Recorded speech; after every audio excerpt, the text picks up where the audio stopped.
nous sommes rendus au récit de Bartimée, le chapitre 10, 46 à 53.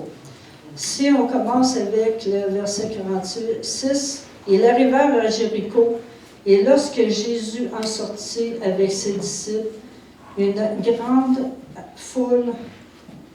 avec une grande foule, le fils de Timée était sur le bord du chemin. » OK? On va s'arrêter ici. On va décortiquer un peu Bartimée, c'était le deuxième aveugle de l'Évangile, des évangiles mentionnés, parce que Jésus doit avoir guéri beaucoup d'autres personnes qui avaient des problèmes de cécité aussi. Il est le deuxième aveugle des évangiles, des récits de guérison de cécité. Il est le seul dont le nom est mentionné. Le premier événement est en territoire juif et l'autre en Palestine, ce qui montre une ouverture de Jésus pour les non-juifs. Amen. Amen. Parce qu'en réalité, l'ouverture de Jésus, sa façon de voir les choses, c'était qu'il avait choisi quand même le peuple juif, mais toutes les nations avaient quand même le privilège de se rattacher au peuple juif. Amen. Et puis, c'était une grâce de Dieu qui avait commencé à partir de ce temps-là jusqu'à aujourd'hui, ce que c'est qui a ouvert l'accès à toutes les nations pour recevoir en son nom le salut en Jésus-Christ, c'est tout. Amen. Je vais me dégêner un peu. OK. Mon but aujourd'hui est de faire ressortir le témoignage de foi de Bartimée, sa détermination, son courage pour recevoir la guérison et sortir de sa misère.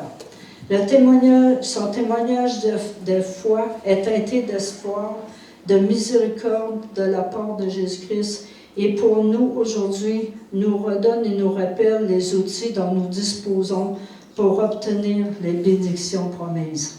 Amen. Parce qu'à travers ce récit-là, on voit vraiment que Bartimée s'est accroché pour réussir. Et puis, il a pris des outils. Puis, pour nous, aujourd'hui, c'est un témoignage vraiment de foi pour nous, de témoignage d'espoir puis d'encouragement. Le psaume 118, 24 et 25, il dit « C'est le jour que l'Éternel a fait, vivons-le avec joie, exaltons d'allégresse, de grâce au Éternel. Tu accordes le salut et tu accordes la victoire. » Amen. Dans le titre que je pourrais donner à Bartimée aujourd'hui, à ce récit-là complet, c'est aujourd'hui, saisis ton jour de grâce. Amen. Amen. Parce que Bartimée a saisi son jour de grâce. Amen. Ça n'a pas été facile de saisir son jour, que Dieu lui a fait grâce de cette guérison-là. Mais pour nous, il nous demande, saisis aujourd'hui ton jour de grâce, parce qu'aujourd'hui, c'est à toi cette bénédiction-là. Ça ne veut pas dire la cécité, mais ça peut être, on peut aller décrocher une bénédiction, une victoire, quelque chose. Ça va être basé autour de l'espoir, puis de saisir la grâce, la bénédiction de Dieu. Bartimée, au verset 46, est décrit comme un non-voyant, mendiant chaque jour. Il était assis sur le bord du chemin, étant dépendant de la générosité des passants. Mais il semble qu'il devait revenir pour subvenir à ses besoins. Parce que tous les jours, les gens le donnaient, mais c'est comme on voit les sans-abri qui se font envoyer à 25 cents, une pièce, des choses de même. Il y a des journées peut-être plus fructueuses que d'autres, mais il y en a d'autres qui ne sont pas. Fait qu'ils doivent revenir, et revenir, et revenir encore. Ils vivent chaque jour leur misère. Et Bartimée était dépendant de la générosité. Pour subvenir à ses besoins, chaque jour, il vivait dans la misère, dans une vie sans but, sans projet, à la merci des températures froides et chaudes. Okay?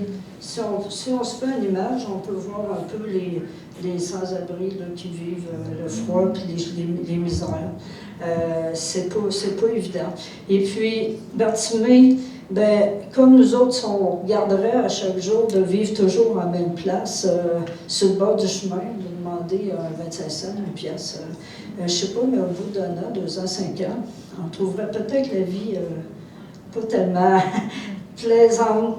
Puis, Bartimée aspirait à un changement. Ce serait plaisant de vivre quelque chose d'autre. Une vie meilleure et satisfaisante. Et cette aspiration venait du fait qu'il avait entendu parler de Jésus, car sa renommée se répandait dans les environs. Il y avait eu une semence de foi. Il avait entendu parler d'un espoir qui s'appelait Jésus. Okay? Et dans Matthieu 4, 24, il gardait dans son cœur le fait qu'il pouvait guérir de ses cités et délivrer de sa vie de misère. Okay? L'espérance de Dieu, que Dieu nous accorde, est basée sur une attente confiante sur la fidélité de Dieu et ses promesses. Amen? Amen. Son alliance, parce que Dieu a fait alliance avec nous. Donc, est-ce qu'il est fidèle à ses alliances? Amen. Ben, on peut s'appuyer sur ça. C'est un pilier solide. Sa justice et son amour inébranlable. Le psaume 54, 10. Même si les collines venaient à s'ébranler, même si les montagnes venaient à changer, l'amour que j'ai pour toi ne changera jamais. Amen. Et l'engagement que je prends pour t'assurer ton bonheur sera inébranlable. Amen. C'est peut-être des choses, des fois, qui viennent qu'on est moins heureux. Ça va moins bien, tout ça. Mais il dit ici, je prends l'engagement d'assurer ton bonheur. Amen. Ça, c'est la parole directe de Jésus. C'est moi, le Seigneur, qui te le dis. C'est pas moi qui vous le dis, c'est Jésus qui vous le dit. Moi qui te garde ma tendresse. Je te garde, je te garde, je te garde. Sa parole est un pilier, un guide, une lumière sur mon sentier, comme le psaume 119. Et puis si on regarde tout le psaume 119, il parle de la parole, les bienfaits de la parole dont on peut s'appuyer, puis qui a vraiment, qu'est-ce qu'elle procure en nos cœurs. Le verset 46, toujours, Jésus est en chemin vers Jérusalem avec une foule qui le suit.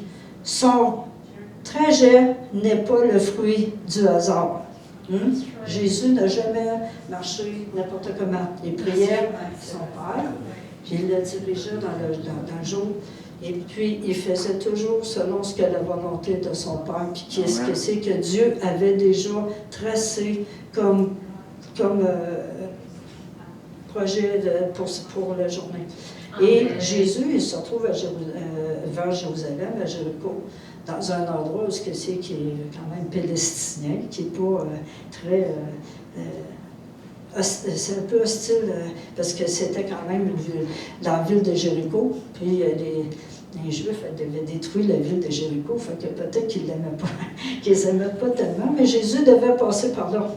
Et son projet n'est pas le fruit du hasard. Il savait très bien que Bartimée s'y retrouvait. Il savait très bien que Bartimée espérait et Dieu avait entendu. Rien n'échappe à Dieu. Dans Psaume 139, 4, avant même que la parole soit sur ma bouche, tu la connais entièrement. Il n'était pas conscient que Jésus venait à sa rencontre. Il ne voyait pas ce jour dans sa tête. Il ne l'entendait pas venir, mais pourtant Jésus était sur son chemin.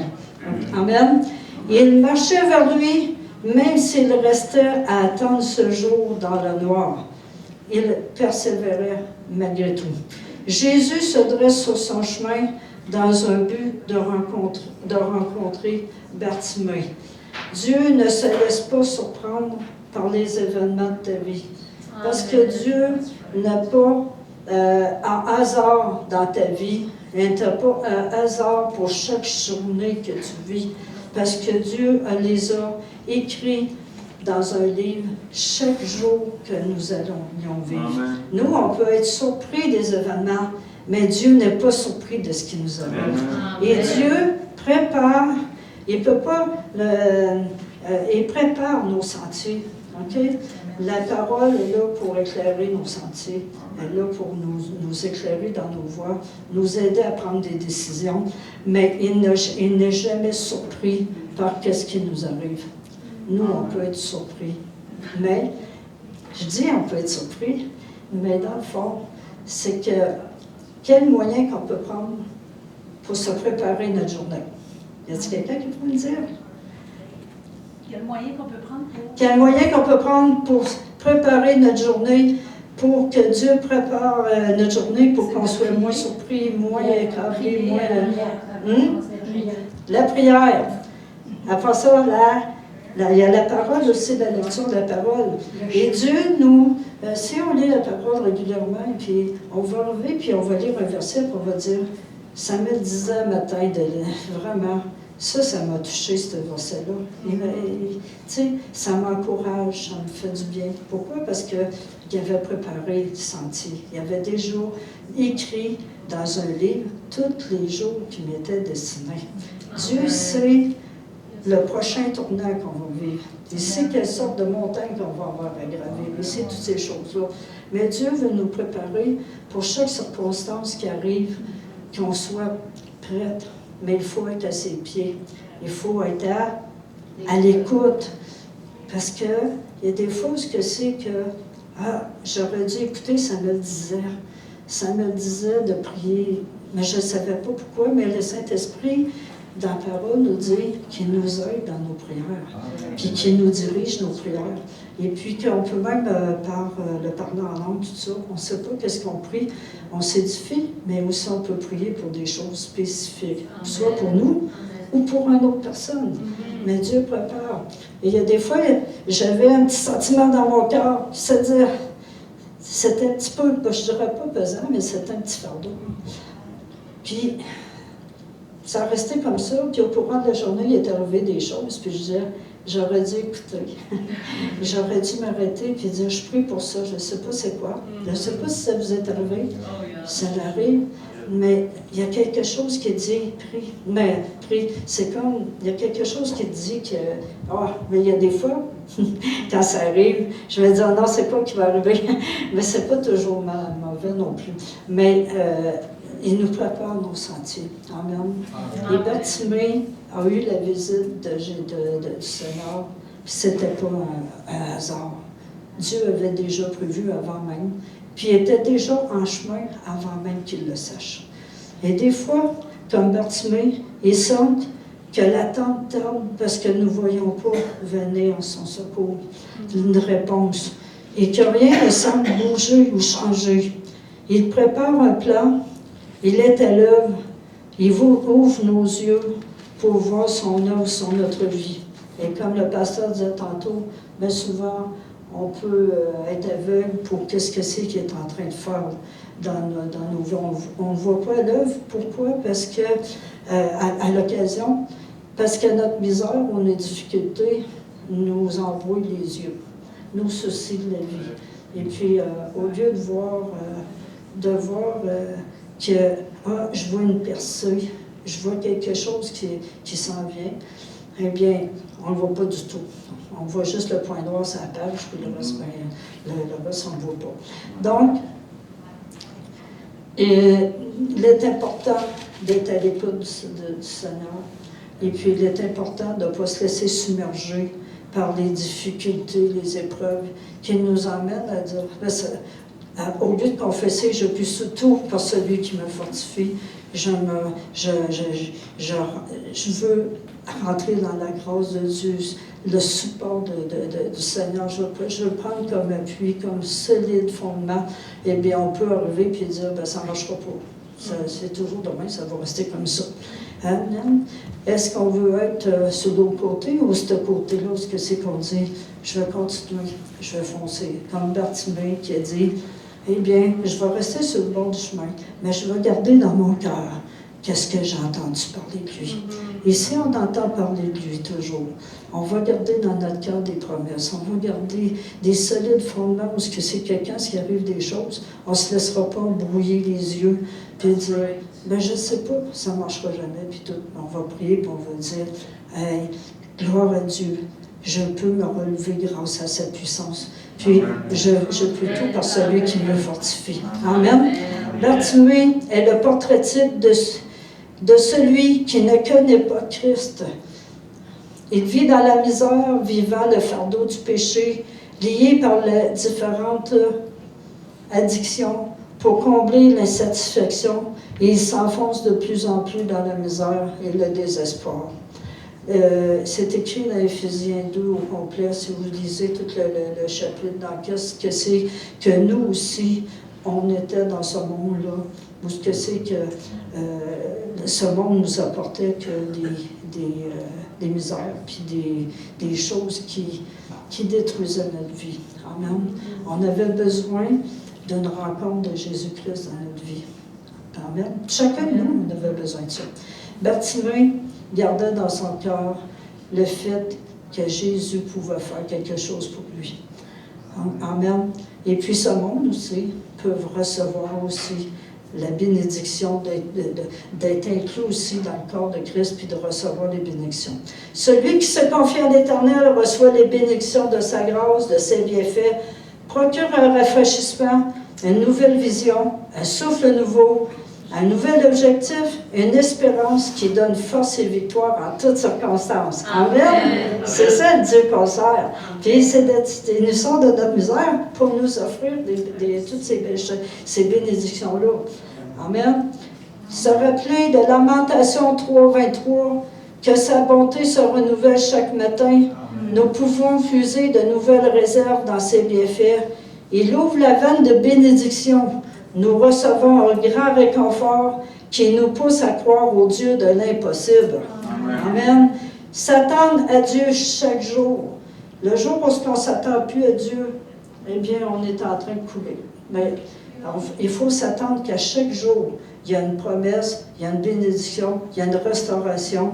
Il y a aussi que les fleuves d'eau vive qui continuent, c'est du rafraîchissement. Et jour après jour, on a besoin d'un rafraîchissement. À tous les jours, on a besoin que notre eau, c'est comme un fleuve. Hein. Si on arrive avec une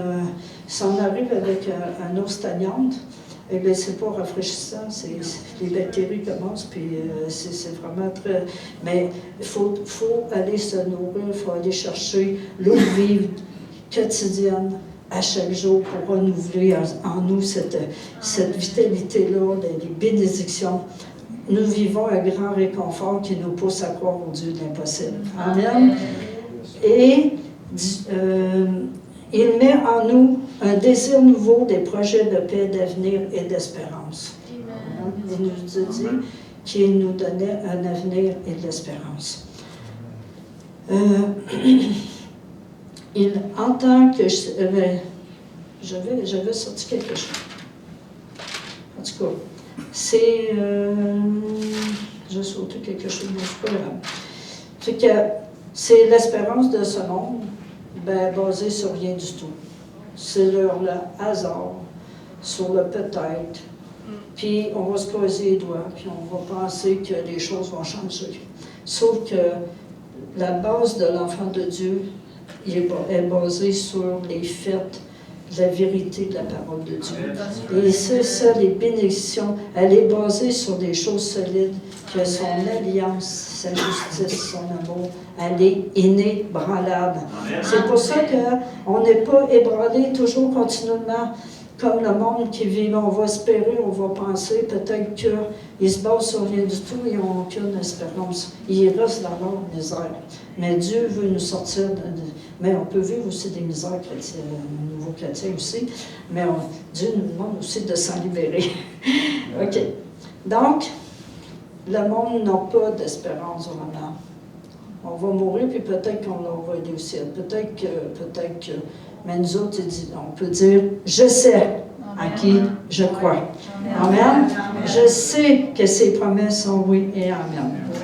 Le verset 47 nous dit, il entendit que c'était Jésus de Nazareth et se mit à crier, fils de David, Jésus, aie pitié de moi. Donc, au verset 47, il entend que c'est Jésus qui passe. Il passe du rêve à la réalité. Amen. Jésus est bien là, sur son chemin, tout près. Il a à peine de croire que Jésus se dresse devant lui. Mais quelle joie! Amen. Quelle joie, il me semble que, tu sais, quand que tu vis ta misère toujours sur le bord du chemin, puis tout, puis Jésus y arrive, puis il dit, je te tends la main, puis je te sors de ta misère. Amen. Parce qu'il avait entendu parler qu'il était capable de le faire. Sa foi, son espoir renaît. Il devient très déterminé à ne se pas laisser passer Jésus sans recevoir ce dont il avait tout espéré, c'est-à-dire la guérison et une nouvelle vie aussi. Bartimée utilise sa voix et on peut dire qu'il crie très fort. Il est très déterminé. Fils de David, aie pitié de moi. Il fait une reconnaissance comme Palestinien qui est étonnante parce que il est palestinien, fait que normalement c'est des Juifs qui devraient dire on reconnaît Jésus comme notre Messie. Mais là c'était un Palestinien qui ne voyait rien, mais il avait les yeux ouverts sur ce qui était Jésus. Il avait les yeux ouverts parce qu'il avait compris. Il avait compris qui était Jésus. Jésus, fils de Dieu, ligne de David, Messie promis. Cette déclaration était étonnante parce que même dans ce temps-là, au début, Jésus ne voulait pas qu'on en parle, mais là, il était rendu au point où c'est qu'il pouvait en parler, qu'il était le Fils de Dieu, qu'il était le roi de bord, le Fils de David. Il déclare ce qu'il est avant de ce qu'il peut faire. Cela plaît à Jésus. Et lorsqu'on rencontre Jésus, bien souvent, c'est ce que de lui apporter de la gloire, de l'honneur, de la louange pour ce qu'il est. Avant de demander quoi que ce soit, c'est de lui rendre gloire, honneur. Et c'est ce que Bartimée a fait. Il a commencé à dire que Jésus était le Fils de Dieu, le Fils de David, le Messie promis. Puis c'était une déclaration dangereuse aussi en Palestine d'aller dire cette chose-là. Mais dans sa détermination, Bartimée n'a pas eu de gêne. Il n'y a aucune gêne à dire qui est Jésus. Et des fois, les gens autour de nous peuvent arriver, mais qui est Jésus, tu sais? Jésus, c'est mon sauveur. Jésus, c'est mon Seigneur. Et puis, il déclare, le déclarer publiquement, pour lui, c'était dangereux. Mais sauf que pour nous, la seule chose qu'on peut avoir, c'est de résigner. Mais c'est pas grave. Jésus, mon Seigneur. Jésus, mon Sauveur. Puis Jésus est Fils de Dieu. Il est Dieu. Amen. Le déclarer et le croire, il vive. Donc, il déclare qu'il est avant de ce qu'il peut faire, et cela plaît à Jésus. L'espérance de Bartimée, renouvelée par la visite de Jésus, le pousse dans une détermination audacieuse. Il crie et persiste avec acharnement d'être entendu et répondu dans son besoin. Vouloir un changement, une espérance n'est pas à lui seul un moteur de réussite d'un but final.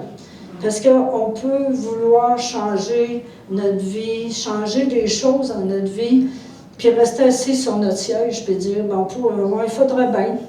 Des fois, tu sais, des fois, on arrive avec les résolutions du jour de l'an, tu sais, puis on dit, voilà, cette année, là, je prends en résolution, mais on n'est pas tellement résolu. Je ne veux plus telle affaire, je ne dirai plus telle affaire.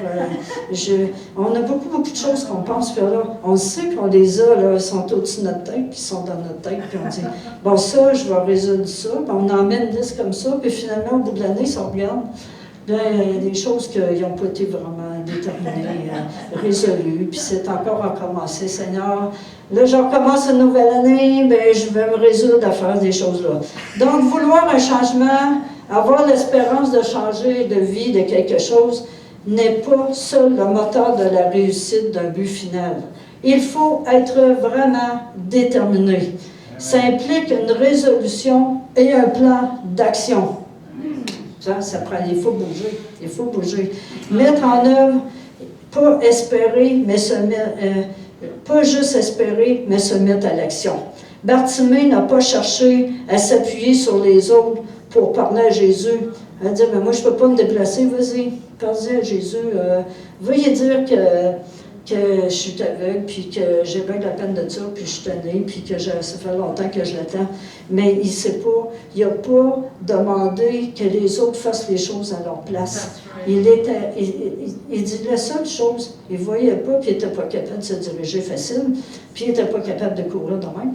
Fait qu'il dit, la seule chose qui me reste, c'est ma voix. Donc je vais crier. Mais crier, il m'a crié plus fort encore. Amen. Il a trouvé le moyen il a trouvé le moyen de se faire entendre. Il s'est que tué lui-même de faire attirer l'attention de Jésus. Puis des fois, il y en a qui vont arriver et dire prie pour moi, demain, hier, la semaine prochaine. Mais bien souvent, le cri du cœur, il faut qu'il vienne de toi. Ta détermination, il faut qu'elle vienne de toi. Oui, l'autre peut te soutenir, l'autre peut t'encourager. Mais si 3 mois plus tard, prie pour moi, 1 an plus tard, prie pour moi, et encore pour la même chose, ta détermination est où? Tu sais, il faut que tu prennes, comment dire, le taureau par les cornes. Mais il faut vraiment être décidé. Bartimée était déterminé. Il était décidé. Il ne faisait pas juste, Jésus il est là, il va peut-être me voir, il va peut-être non. Je vais m'arranger pour qu'il me voie. Je vais crier, puis crier, puis crier. Amen. Est-ce qu'on est persistant même dans la prière? Qu'on est persistant à dire, coûte que coûte, je veux voir disparaître ça de ma vie. Coûte que coûte, je veux voir cet enfant-là délivré. Coûte que coûte, j'ai quelque chose dans mon cœur à résoudre et je veux que Dieu agisse. Eh bien, la foi, l'espérance, fait que si tu es bien vraiment déterminé, tu vas être au pied du maître à chaque jour puis tu vas achaler le Seigneur. Seigneur, je suis encore là. Je veux ton attention. Je veux une percée. Amen. Puis c'est comme, c'était Jacob qui a dit, je ne te laisserai pas aller. Il dit, alors, je ne te laisserai pas aller tant que tu ne m'as pas béni. Il dit, alors, je vous laisse en aller. Puis il dit, non, je ne te laisserai pas aller tant que tu ne m'auras pas béni. Eh bien, on a-tu la ténacité, comme ça? On a-tu vraiment de la volonté pour changer quelque chose? Changer soit pour soi-même ou pour quelqu'un d'autre. Puis dire, moi, je veux voir la gloire de Dieu sur cette personne-là. Je ne lâcherai pas prise. Amen. Si je ne lâcherai pas prise aujourd'hui, demain, après-demain, j'ai ça, la foi. La foi, c'est de ne pas lâcher prise. Puis, il a pris son plan d'action, c'est sa voix. Il a commencé à crier. Par son exemple, nous sommes encouragés à mettre un plan en action pour poursuivre le projet, l'aspiration que Jésus a mis dans ton cœur. Tu espères et tu tiens ferme. Tu dépends de Dieu pour mettre à terme le projet qu'il te demande de faire. Il nous invite à espérer quand d'autres abandonnent, à résister devant toute adversité. Amen. Ici, il dit, il entendit que c'était Jésus, il se mit à crier, « Aie pitié de moi ». Plusieurs le reprenaient pour le faire taire. Il criait beaucoup plus fort encore, « Fils de David, aie pitié de moi ». Tous ceux qui criaient sur un bord, lui, criaient par l'autre bord. « Jésus, fils de David », malgré toute opposition. 1 Pierre, le chapitre 3, 15, nous dit, face à l'opposition, il est nécessaire de se tenir prêt à se défendre de l'espérance qui est en nous devant ceux qui nous le demandent. Ça, c'est ce que la parole dit.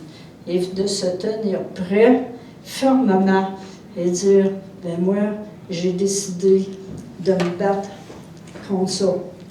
C'est le combattant de la foi. Je vais résister, je vais aller contre toute opposition. L'opposition renforce la foi, te mobilise devant Dieu dans la prière avec intensité pour résister devant ceux qui peuvent chercher à détruire ta vision, ton projet et ta foi. Il faut faire des fois recul avec les personnes qui nous empêchent de progresser et de se tenir avec ceux qui renforcent ta foi. Ça ne veut pas dire de rejeter ceux qui sont difficiles, mais il faut aussi résister, leur expliquer, des fois leur expliquer, puis si ça ne change pas, à un moment donné, il faut faut pas courir après des éléments destructeurs non plus. Fait que, mais sauf que soit que l'ennemi recule, ou bien c'est nous.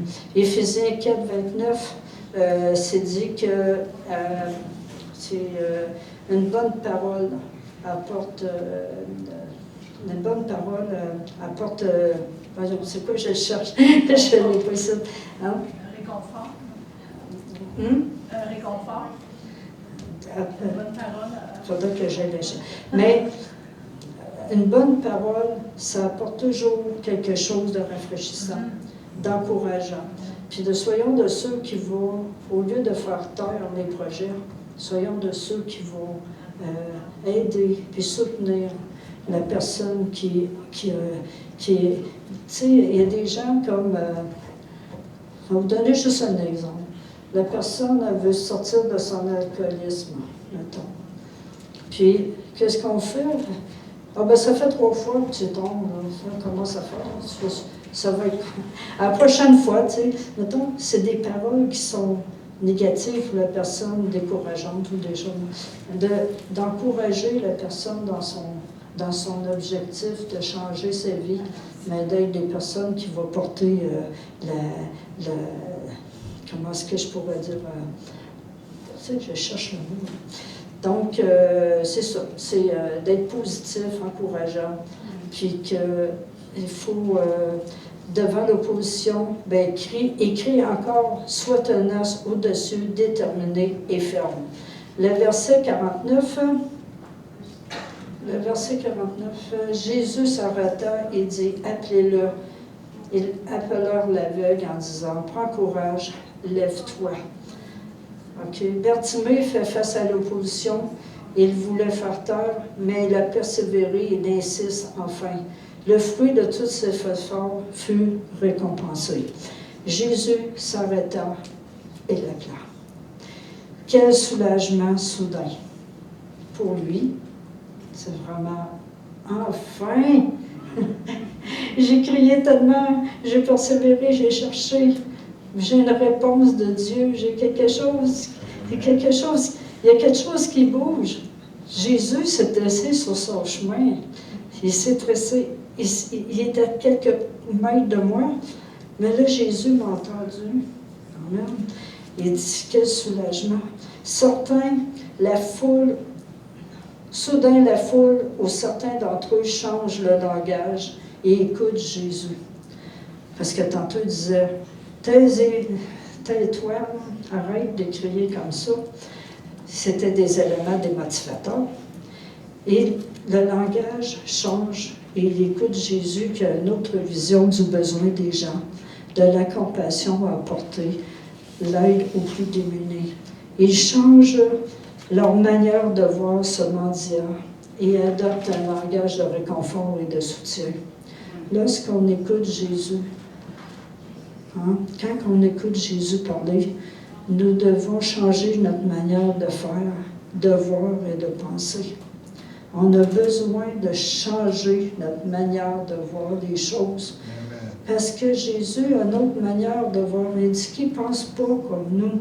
Parce qu'il est au-dessus de nous. Et souvent, notre manière de voir les choses, on va dire, Jésus, ça le dérange. Jésus, il n'aime pas ça de faire là. Puis Jésus dit, j'ai jamais pensé ça. J'ai jamais été comme ça. Donc, quand que nous écoutons Jésus parler, la foule s'arrête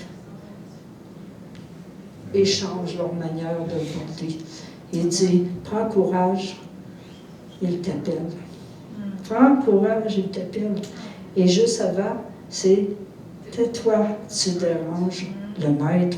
Et combien de fois que des gens, des disciples même, ont pensé toujours à dire, tu déranges Jésus. Les petits-enfants dérangent Jésus. Puis une autre madame qui criait, puis tout ça. Puis Jésus n'était pas dérangé par des gens qui criaient à lui, qui s'approchaient de lui. Et des fois, notre vision, notre façon de voir les choses fait qu'on peut tuer une œuvre que Dieu est en train de faire, sur le point de faire, mais qui avorte. Elle avorte parce qu'elle elle ne peut pas arriver à terme parce que des personnes ont été découragées. On ne veut pas être des personnes qui vont décourager des gens, mais on dit, on peut changer notre manière de voir. C'est triste, mais des fois, notre vision des choses tue les progrès que Dieu veut faire dans la vie des gens. Des fois, ça peut être dans la vie de l'Église, dans les projets de l'Église. La critique tue et brise les plans de Dieu, parfois. Et des fois, rend des bâtons dans les roues pour essayer d'avancer. On ne veut pas être de ces gens-là. On ne veut pas avoir ces yeux-là. On ne veut pas avoir cette vision-là, où ce que c'est qu'on on a notre manière de voir, comme les pharisiens avec leur manière de voir, avec toutes les rites, il y avait leur manière de voir Jésus. Puis il y avait leur manière de voir comment est-ce qu'on sert Jésus.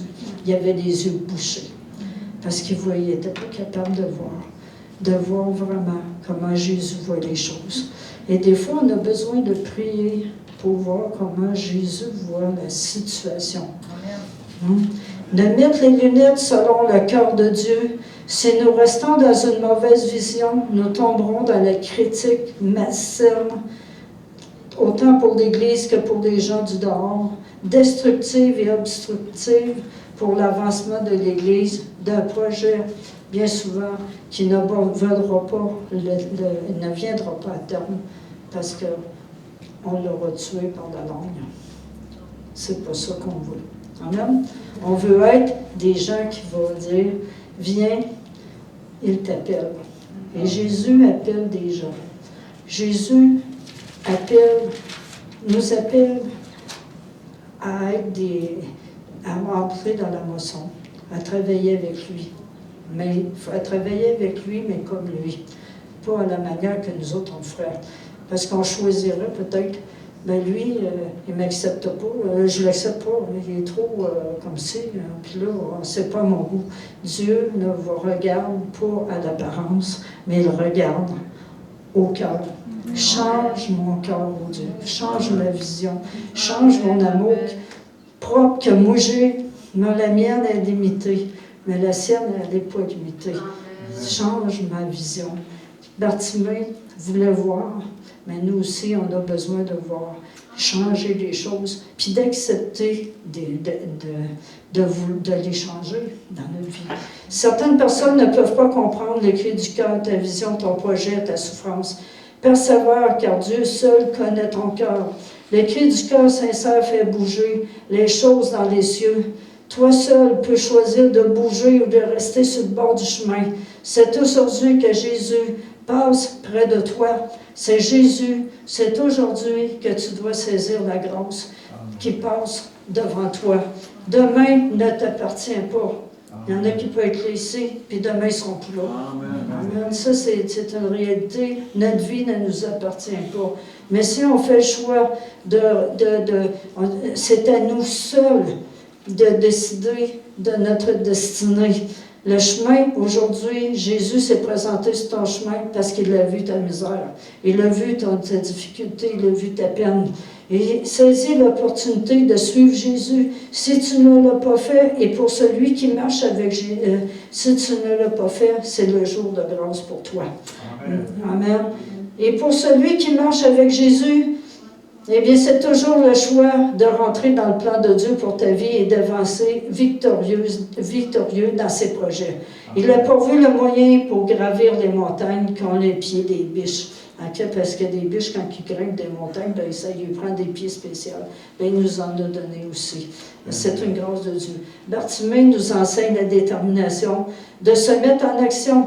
Si nous voulons sortir de notre misère, ne nous contentons pas des miettes, des minimums, mais aspirons à une vie en abondance. Nous avons l'exemple de combattants, de victorieux dans la foi et de persévérance, et nous devons regarder ces inspirations-là comme étant un encouragement, une force pour nous nous pousser vers, à déterminer à faire plus, parce que les autres, ils ont réussi, puis ils ont eu le même Dieu que nous avons. Le Dieu de victoire qui ont servi, eh bien, on le soit le même Dieu aujourd'hui. Amen.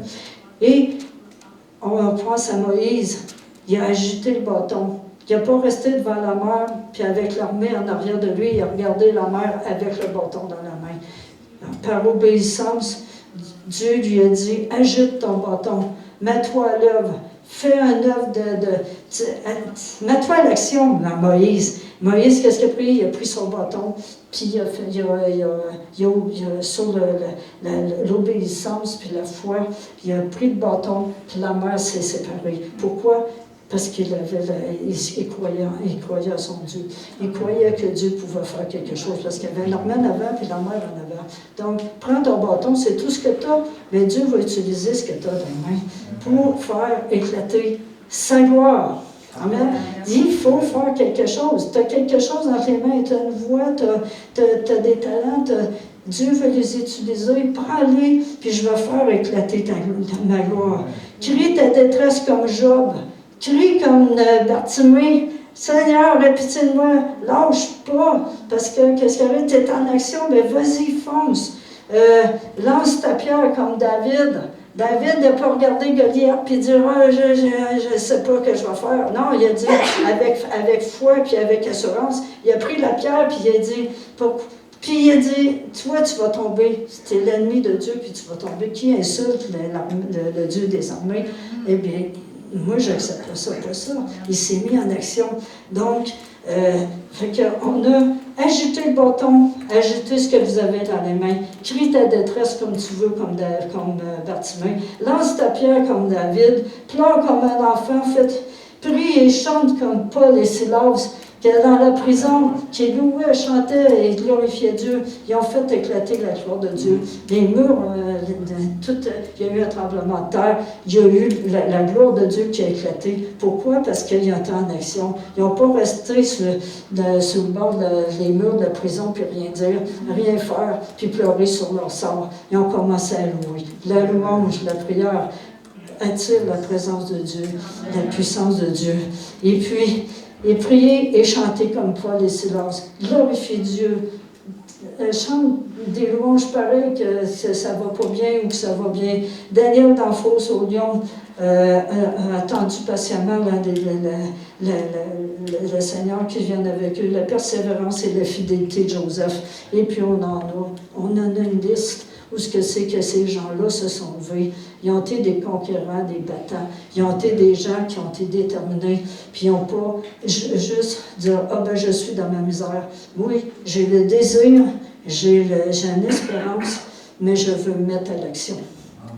Je veux me mettre à l'action et puis je veux voir éclater la gloire de Dieu à travers l'action que Dieu me donne à faire. Parce que faire nous autres mêmes, on ne peut pas faire de miracle, mais Dieu peut le faire. L'homme en action voit la gloire, oser, avancer, persévérer, ça ouvre la puissance déployée des cieux. Et Dieu a compassion de nous et vivons, et ce n'est pas pour nous juger. Il prend soin de celui qui souffre, qui a besoin. N'ayons pas peur de venir à lui. Dans Hébreux 4, 16, qui a dit qu'il est toujours là pour nous accueillir. Puis c'est un Dieu d'amour, c'est un Dieu de compassion. Aujourd'hui, c'est ton jour de grâce. Ton jour où ce que Dieu veut visiter. Ton jour où ce que c'est que Dieu veut te rencontrer, t'aimer, t'entourer dans ses bras. Là, je vais accélérer un peu. Le verset 10, il dit « Jette son manteau » signifie pour lui l'abandon de sa vie passée, une assurance qu'il recevra la guérison.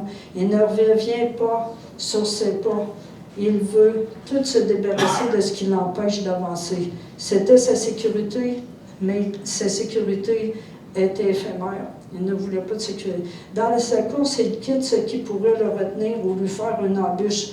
Se débarrasser c'est l'action de Bartimée qui nous invite, nous aussi, de se débarrasser de tout ce qui nous appartient à notre vie de misère, ne rien garder qui crée des embûches dans notre vie et se revêtir de vêtements nouveaux, légers, qui sont les fruits de l'esprit. Là, je ne peux pas expliquer toutes ces choses-là, mais c'est un fardeau léger sur nos vies. Tandis que le fardeau de la vie, dans le péché, si nous gardons et traînons des choses qui empêchent notre marche, peuvent même créer un endurcissement et la mort spirituelle des racines qui étouffent la parole en nous. C'est pas ça qu'on va venir dans notre vie non plus. OK, je vais terminer. Il savait le besoin de Bartimée comme il connaît le tien, mais il veut que nous exprimons notre besoin personnel. Ce matin, ce n'est pas un hasard que tu sois ici, parce qu'il y a déjà tout écrit dans un livre avant même qu'il existe. Il se tient ici pour te parler et te dire qu'il est là, qu'il est entendu, qu'il t'invite à se tenir en sa présence. Il veut te débarrasser de ta vie passée et tous les outils pour t'en départir. Ouvre ton sac à dos que tu as gardé, mais qui t'empêche de gravir les difficultés. Abandonne les mauvais souvenirs avec l'amertume qui te poursuit, qui cause de la colère, blessure, sans fin devant Dieu. Dieu veut te libérer aujourd'hui. Veux-tu guérir ton cœur, tes émotions, tes peines, tes souffrances, changer ta vision, ta misère et regarder en avant? Projet de paix et non malheur, c'est ce que c'est que Dieu t'offre aujourd'hui.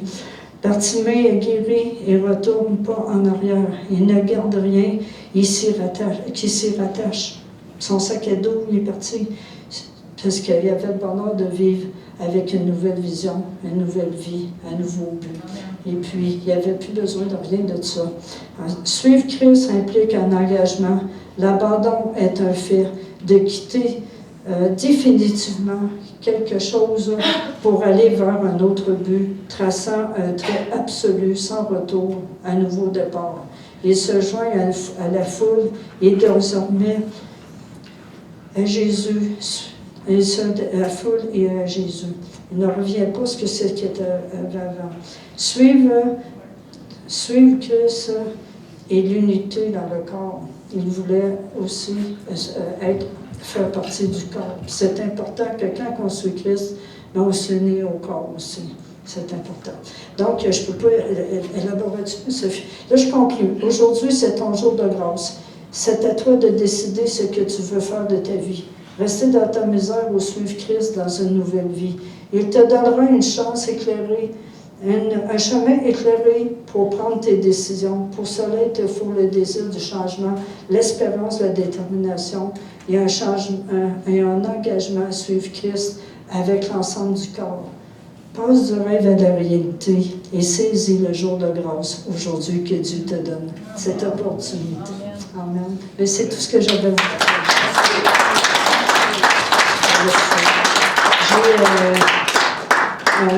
J'ai un chant, on va finir avec ce chant-là, qui va être sur l'écran. Et puis ça nous parle de persévère, même si parfois on ne va pas, même si on ne comprend pas. Persévère, puis il dit souvent, continue. Tu vas réussir. Dieu va faire éclater sa gloire. Mais il ne faut pas lâcher prise. Amen. Je vais laisser parler le chant. Je vais laisser ça au pasteur.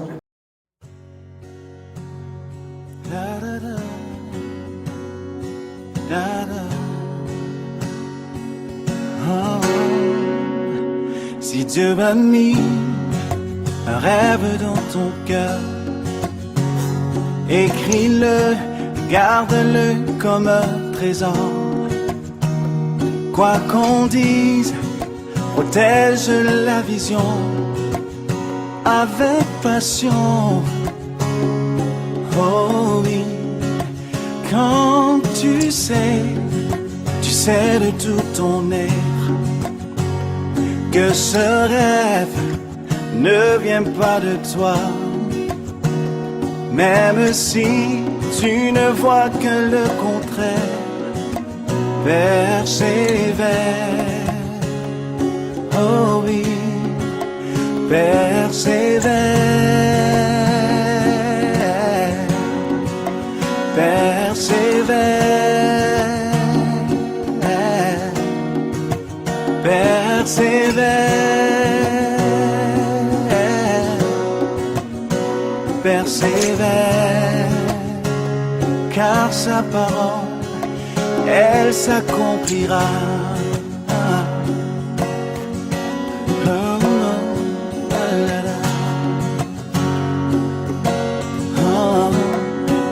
Si dans ton cœur est réelle cette promesse, quand vient le doute, lève-toi et confesse que Dieu est vrai et que sa parole demeure éternelle. Oh, oh, oh. Car ce qu'il promet, mon frère, ma soeur, n'est jamais vain. Toujours fidèle et son chemin certain.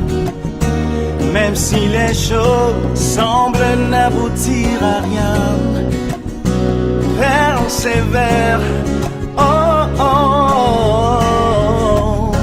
Quand il dit, la chose arrive. Quand il ordonne, elle existe. Son regard est sur ce qui lui appartient. Oh, persévère, persévère, persévère, persévère. Encore une fois, persévère, persévère, persévère,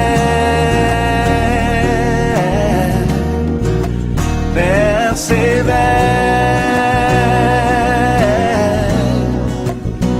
persévère, car sa parole, elle s'accomplira. Oh oui, elle s'accomplira. Ah. Oh oui, elle s'accomplira. Certainement. Oh oui, elle s'accomplit.